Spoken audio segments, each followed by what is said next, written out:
আসসালামু আলাইকুম।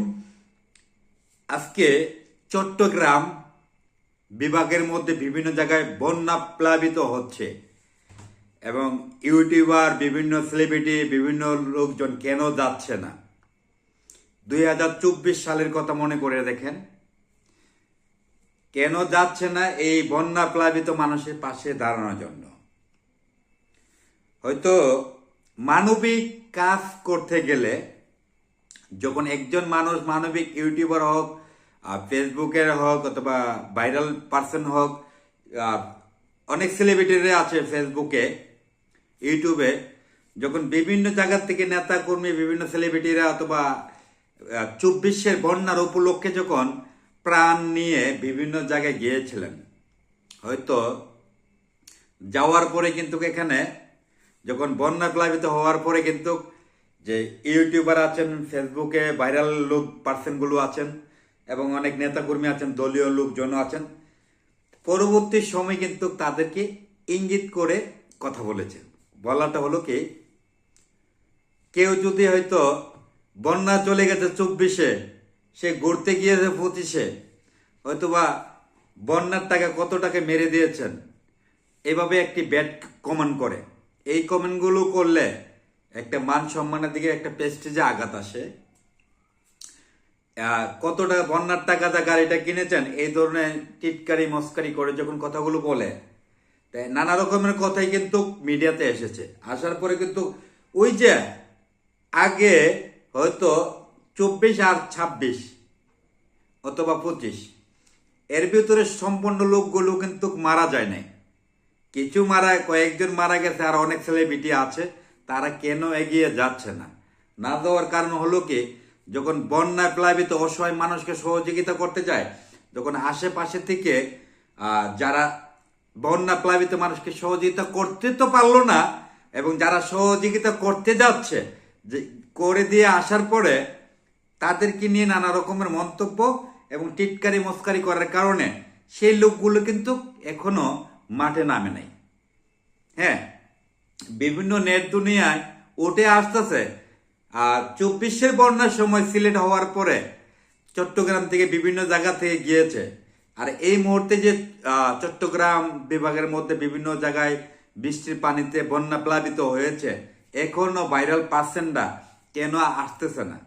না আসার কারণ, আমি যেটা মিন করছি, না আসার কারণ এটাই, একটি মানবিক কাজ করলে মানবিক কাজটা 10 জনের দাঁড়াতে হয় না, একজনই করতে হয়। সেই ব্যক্তিটা যখন করতে যাবে, তাহলে সে তার দ্বারাতে বিভিন্ন জায়গা থেকে টাকা পয়সা আসতেছে, আসার পরে হয়তো অসহায় দরিদ্র মানুষকে দিচ্ছে। দেওয়ার পরে আশেপাশে যে লোকগুলো হয়তো অনলাইনে অ্যাক্টিভ থাকে, তারা কিন্তু এসে এসে নানা রকমের, আজকে মানবিক কাজ করতে গিয়ে কত টাকা মেরেছ, আজকে অসহায় মানুষটার জন্য টাকা উঠাতে গিয়ে কত টাকা মেরেছ। ওই যে এক্সাম্পল, আমাদের প্রবাসী সৈদার প্রবাসী ইব্রাহিম ভাই, কারেন্টের শর্ট রেগে তার পুরা শরীর বিচ্ছিন্ন হয়ে গেছে। তাই যে ফেসবুকে একজন জনপ্রিয় জুয়েল ভাই কোয়ের নাম, তা সেই কিন্তু একটা ভিডিও দেওয়ার পরে মোটামুটি 20-22 লক্ষ টাকার মতন এসেছে, তাকে চিকিৎসা করার জন্য সহযোগিতা করছে। এখন যদি জুয়েল ভাই কিন্তু ভিডিওটা করার কারণে যে এই অসহায় প্রবাসী ইব্রাহিম ভাইয়ের জন্য বিভিন্ন জায়গা থেকে টাকাগুলো পাঠাচ্ছে, সে সহযোগিতা করতে এসেছে। আসার পরে এখন যদি জুয়েল ভাইকে বলি কত টাকা মেরেছেন, তাহলে কিন্তু তার মনোবলটা ভেঙে যাবে, পরবর্তীতে কোনো একটা অসহায় দরিদ্র মানুষের পাশে দাঁড়াবে না। তো এরকমই ঘটনাটা ঘটেছে। হ্যাঁ, দাঁড়াচ্ছে, হয়তো আগের মতন নয়। আগে 2024-এর বন্যার মধ্যে যখন যেভাবে ইউটিউবার, ফেসবুকার, টিকটকার, বিভিন্ন সেলিব্রিটি লোকগুলো এবং বিভিন্ন রাজনীতিবিদগুলো যেভাবে ঝাঁপিয়ে পড়েছিল বন্যার সময়, 24-এর বন্যার সময়, এখন কিন্তু বর্তমানে যে চট্টগ্রাম বন্যার সময় এরকম জাপানি অবস্থা নেই। না থাকার কারণ ওই যে পূর্বে যে কথাগুলো আসছে, আমি যারা ফেসবুকে নিয়মিত অনলাইনে অ্যাক্টিভ থাকেন তাদেরকে বলছি, আপনি মানবিক কাজ না করতে পারলে যারা করছে তাদেরকে উৎসাহিত দিন। হয়তো এভাবে ইউটিউবার, ফেসবুকের ভাইদের জন্য কিন্তু অনেক দরিদ্র অসহায় মানুষ সহযোগিতা পাচ্ছে। হয়তো আপনি সহযোগিতা করতে পারছেন না, তো তারপরে তাকে উল্টাপাল্টা ব্যাড কমেন্ট করবেন না। তাকে উৎসাহিত দিন। হয়তো এই সময়টা আপনার আত্মীয় স্বজনের মধ্যে কোনো একদিন বিপদে পড়ে যেতে পারে, মানুষের কাছে হাত দিয়ে যেতে হতে পারে, তাহলে মানুষের 20 লাখ 30 লাখ 40 লাখ টাকা আপনার পাড়াপড়শি কালেকশন করে দিবে না।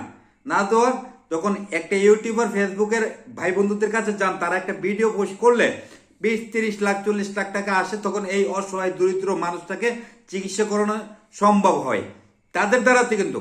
এবং যারা এই মানবিক সহযোগিতাগুলো করতে চায় তাদেরকে উৎসাহিত দেন। হয়তো তা বা আপনার তার কথাগুলো বক্তব্যগুলো তার কাজগুলো ভালো না লাগলে তাকে এড়িয়ে যান, তাকে তার ভিডিওগুলো দেখার দরকার নেই। হয়তো ব্যাড কমেন্ট করে যারা মানবিক কাজ করতে যাবে তাদের মন মানসিকতা ভেঙে দিয়ে হয়তো আপনার একটি ব্যাড কমেন্ট কারণে ওই যে অন্য অসহায় দরিদ্র বন্যা প্লাবিত মানুষগুলো কিন্তু সহযোগিতা পাবে না। তা আশা করি যার যার অবস্থান থেকে ভিডিওটা ছড়িয়ে দিবেন, যেন যারা হয়তো কিছু এই ধরনের লোকজন আছে তারা শুধু নিজে কাজ করতে পারে না, নিজের পক্ষ থেকে অন্যকে সহযোগিতা করতে পারে না, অন্য কোনো মানুষ যদি সহযোগিতা করতে আসে তাহলে তারা কি করে উল্টাপাল্টা কমেন্ট করে তার মন মানসিকতাটা ভেঙে দেয়। আশা করি এখনো যাবে না যে এমন কোনো কথা নাই। বন্যা প্লাবিত মানুষের পাশে কেন, হ্যাঁ দাঁড়াচ্ছে, কম, আগের মতন নয়, 24-এর মতন নয়। 24 সালে যে বন্যা হয়েছিল সেই পরিচিতিটার মতন যখন সকল ইউটিউবার থেকে ধরে সবাই ঝাঁপিয়ে পড়েছিল সেভাবে যাচ্ছে না, যাবে। দোয়া করি ইউটিউবার এবং ফেসবুকার এবং ভাইরাল পার্সন যারা আছেন, রাজনীতিবিদ যারা আছেন, দয়া করে বন্যায় প্লাবিত মানুষের পাশে দাঁড়ান, দরিদ্র মানুষের পাশে দাঁড়ান। আগে মানুষ বাঁচান, দেশ বাঁচবে।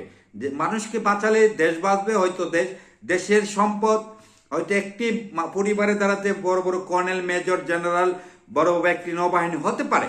হয়তো আজকে যে বন্যায় প্লাবিত যে মানুষগুলো বিপদে পড়ে আছে, আল্লাহ যেন সবাইকে ধৈর্য ধরা তৌফিক দান করে এবং যেন তাদেরকে যেন হেফাজত করে আল্লাহর পক্ষ থেকে, এবং যেখান থেকে আছেন যার যার অবস্থান থেকে আপনার যতটুকু সম্ভব হয় তা সেই সম্ভব অনুযায়ী আপনার আর্থিক কিছুটা সহযোগিতার হাত বন্যা প্লাবিত মানুষের পাশে বাড়িয়ে দিন। সবাই ভালো থাকবেন। আমার কথার মধ্যে বলবে দিবে হলে ক্ষমা করে দিবেন।